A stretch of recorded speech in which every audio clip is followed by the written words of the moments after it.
Salom do'stlar, Ingliz Tili Darslari YouTube kanaliga xush kelibsiz. Bugun bizning birinchi darsimiz. Bugungi darsimizda ingliz tilida soat nechchi bo'ldi deb so'rashni, ya'ni soat vaqtlarini aytishni, to'g'ri aytishni o'rganamiz. Hi my friends, welcome to my channel. In today's lesson we are going to learn telling the time in English. Soat nechchi bo'ldi deb so'rash ingliz tilida what is the time yoki what time is it deb so'raladi. Ya'ni bu soat nechchi bo'ldi degani. Va sizlar bilan misollarni ko'rib chiqamiz do'stlar. It is 4 o'clock. Soat 4 bo'ldi degani. It is 4 o'clock. It is quarter to 5. Soat 15:45 bo'ldi degani yoki it is 4:45. Soat 4 dan 45 daqiqa o'tdi. It is quarter to 5. It is 4:45. It is quarter past 4. Soat 4 dan 15 daqiqa o'tdi degani yoki it is 4:15. Soat 4 dan 15 daqiqa o'tdi degani. It is quarter past 4. It is 4:15. It is quarter past 4 deganini so'zma-so'z tarjima qiladigan bo'lsak, 4 dan, ya'ni chorakda kam o'tdi degani. Chorakda kam degani bilasizlar, 4 dan 1 qismi degani. It is quarter past 4. It is 4:15. Soat 4 dan 15 daqiqa o'tdi. It is 5 past 6. Soat 6 dan 5 daqiqa o'tdi degani. It is 5 past 6. It is half past 4. It is 4:30. Soat 4:30 bo'ldi, ya'ni soat 4 dan 30 daqiqa o'tdi degani. It is half past 4. It is 4:30. E'tibor beradigan bo'lsangiz do'stlar, half so'zida, ya'ni lni talaffuz qilishimizda, ya'ni pronunciationda lni tushirib qolyapmiz. It is half past 4. It is 4:30. Soat 4 dan 30 daqiqa o'tdi degani. Keyingi misolimiz it is 20 past 6. Soat 6 dan 20 daqiqa o'tdi. It is 20 past 6. Soat 6 dan 20 daqiqa o'tdi degani. Keyingi misolimiz it is 20 to 7 or ya'ni yoki it is 6:40. Soat 20 ta kam 7 yoki soat 6 dan 40 daqiqa o'tdi. It is 20 to 7 or it is 6:40. It is 20 to 7 deganini, ya'ni so'zma-so'z tarjima qiladigan bo'lsak, 7 bo'lishiga 20 daqiqa bor degani. Ya'ni 20 ta kam 7. It is 20 to 7 or it is 6:40. Keyingi misolimiz it is 3 minutes to 7. It is 3. It is 3 minutes to 7. It is 6 or it is 6:57. Ya'ni soat 6 dan 57 daqiqa o'tdi degani. It is 3 minutes to 7 or it is 6:57.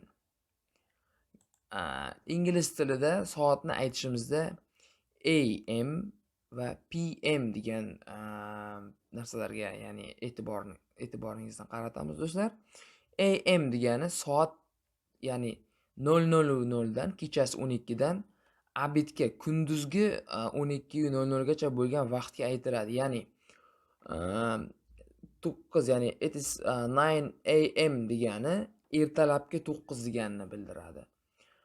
Va aksincha PM degani soat 12:00 dan kunduzgi 12:00 dan 23:59 gacha, ya'ni tungi 12 gacha bo'lgan oraliqdagi vaqtga aytiladi. It is 9 PM degani kechki 21:00 deganini tushuniladi. Shu narsalarga e'tibor berib yodlab qolingizlar do'stlar.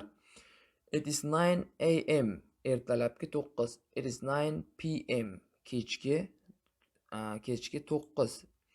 Va sizlarga yanada kengroq tushuncha berish uchun va kelayotgan ushbu misollarni tushuntirib o'taman. It is 20 PM, ya'ni peshin vaqti, ya'ni kunduzgi vaqt, kunduzgi 12. It is 20 PM ni 20 PM da midday deyishimiz ham mumkin. It is midday. It is midday, ya'ni 12:00, kunduzgi 12:00 deganini bildiradi. Midday, kunning o'rtasi deganini bildiradi. So'zma-so'z tarjima qiladigan bo'lsak va undan oldin bu predlogni ko'rsatadigan bo'lsak, at predlogi bilan aytiladi. At midday degani o'sha kunduzgi vaqti. 5 PM, ya'ni 5 o'clock in the afternoon, kunduzi soat 5. 5 PM, kunduzi soat 5. 5 p.m. 5 o'clock in the afternoon. 7 p.m. 7 o'clock in the evening. Kechki soat 7. Ya'ni p.m. ga qo'yganimizga e'tibor bering do'stlar. 7 p.m. kechki soat 7:00. 7:57 or 3 minutes to 8 p.m. ya'ni deyarli kechki 8. Nearly or almost 8 o'clock deyishimiz mumkin. Deyarli soat kechki 8. Just after 8 deb, ya'ni soat 8 dan o'tganini bildirishimiz mumkin. 8 p.m. just after 8. It is 8 p.m. deb aytishimiz mumkin.